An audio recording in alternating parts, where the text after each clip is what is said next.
Welcome to the deep dive. Today we're diving into something that sounds simple, but is actually pretty deep.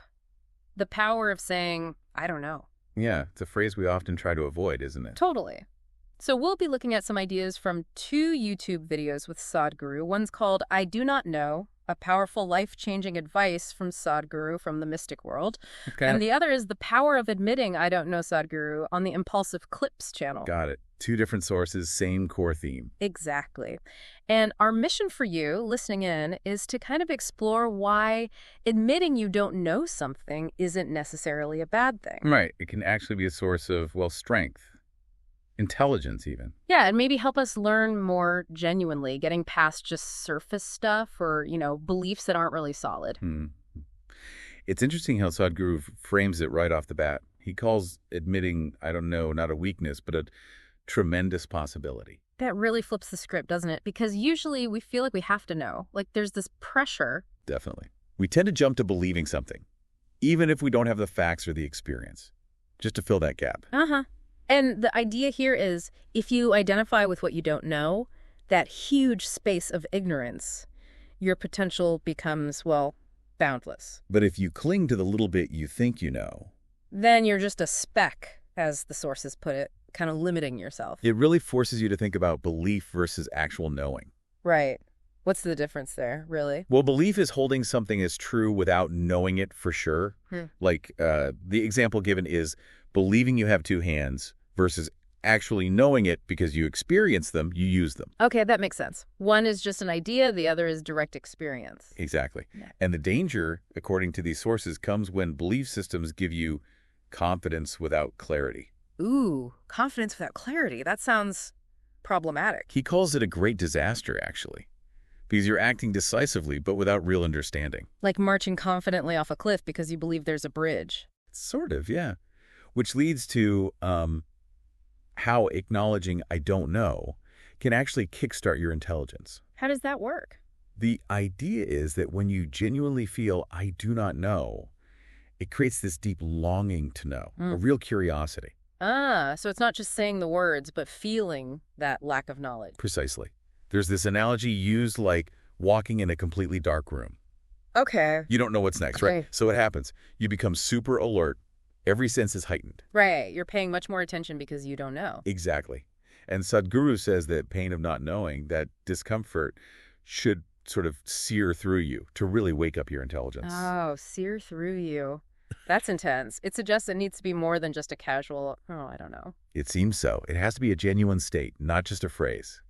Otherwise, you might just settle for belief. And staying comfortable in belief, even if it's shaky, can stop you from learning, from expanding. Yeah, belief can kind of put up a wall. And there's this interesting point made about believers needing a flock. Meeting a group. For what? For validation, it seems. Safety in numbers.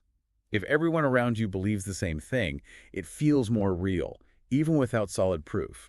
Okay. That shared confidence we talked about, maybe without the clarity. Right. Whereas a seeker, someone driven by that longing to know, is often more solitary. Their drive is internal curiosity, not group agreement. So that brings us back to the difference between just having knowledge and really knowing something. Yes, they elaborate on that. Knowledge is presented as, accumulated information, facts, data, everything we get from screens today. We have tons of that. Information overload, practically. We do.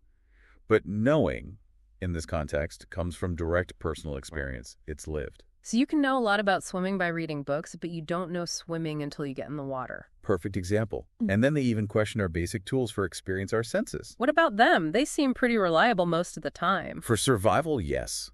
But the sources argue they're relative.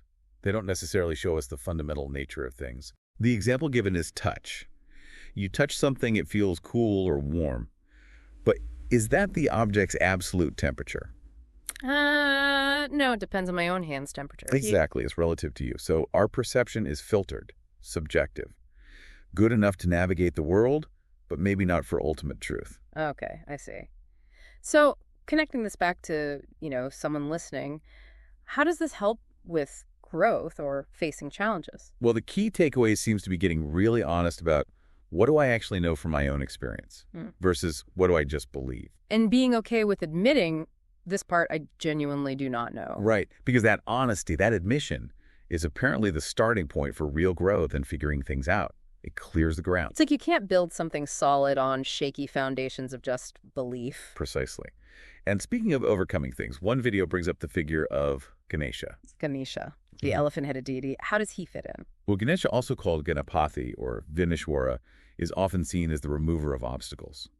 But the source connects us to intelligence. So intelligence removes obstacles. That's the interpretation presented. The Ganas are sometimes seen as obstacles or limitations, and Ganapathy is the lord over them. The story emphasizes his acquisition of a new head. The elephant head. Yes. Symbolizing, in this view, extraordinary intelligence. The idea is that constant, sharp intelligence is what actually dissolves problems. It's less about the specific form, like the focus sometimes put on his stomach today. Which is a later interpretation, maybe. It seems so. The core idea highlighted is that heightened intellect overcomes difficulties, which loops back nicely, doesn't it? It really does. That sharp intelligence is sparked by honestly facing I don't know.